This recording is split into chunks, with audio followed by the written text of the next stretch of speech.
In just 2 hours, Cleveland unveils its brand new gym that's been 6 years in the making. It brings with it new jobs and hopes to breathe new life into the local Cleveland community.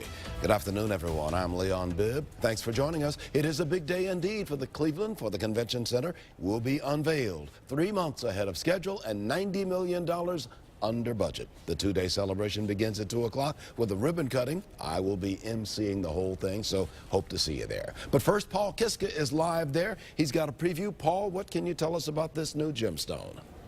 Leon, it looks pretty cool. It looks pretty sharp, and you're going to be out here at 2 o'clock. What a really an amazing place and a crown jewel now for downtown Cleveland. Take a look. They're getting ready for that ribbon cutting ceremony, the grand opening day, call it what you want, but they're getting ready now. Over here, another stage that is being set up for the Cleveland Orchestra. They will be performing here today as well. We call it the Cleveland Convention Center and the MedMart. Officially, it is the Global Center for Health Innovation, or the Global Center for short. This place has a convention center floor that we're standing on right now, or exhibit space, the size of 5 football fields. This entire complex, including the grand ballroom, meeting rooms, and showroom space, is about 17 football fields.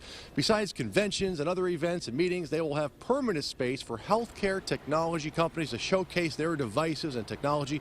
What does all of this mean for Cleveland and the region? Well, it's good for the economy. Here to break that down for us, Dave Johnson with the Cleveland Convention Center. Dave, if someone's watching, saying Elyria or Mentor today, why should this be important to them as well? 2 reasons. One is jobs. This will create thousands of jobs for people in this region. The second thing is it will bring people into Northeast Ohio who will be spending their money here. And when you talk about economic development, you couldn't talk about economic development more clearly than this case, where literally convention goers will come in from all across the country and they'll leave their money here with us.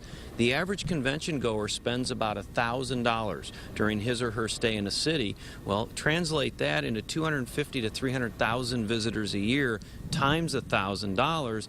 That's all new money that's coming into our economy.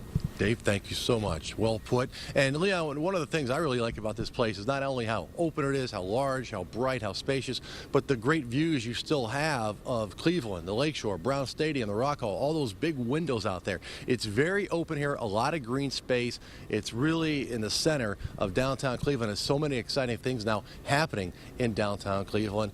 We want to let you know we will be live streaming this ribbon cutting event, 2 o'clock, newsnet5.com, the open house tomorrow. Leon, I'll see you out here in a couple of hours. You will see me in a couple of hours. I've got the job of emceeing this whole event. So many thanks, Paul. This is a game changer. You would agree with that for the city of Cleveland, wouldn't you? Absolutely, Leon. You know, I know there's been a lot of debate over this over the years, but now that it's here, it is a beautiful looking piece of architecture. It is, many are calling it the heartbeat of Cleveland's downtown revival. This downtown of ours, it needs more apartments, more hotel rooms. It's all coming in time, and that all means, most importantly, more jobs. How right you are. Many thanks. My good friend Paul Kiska handling that part of the story for us. We will talk to Paul later on this afternoon, no doubt. Well, it took a lot of people power and money to build the new Convention Center and Medical Mart, now called the Global Center for Health Innovation. But leaders are hoping that it is an investment in a healthy economic future for this region of the country. Some are looking ahead to the next presidential election and possibly hosting political conventions. The last thing we can afford to do now is pat ourselves on the back and say, boy, wasn't that great, we built this thing.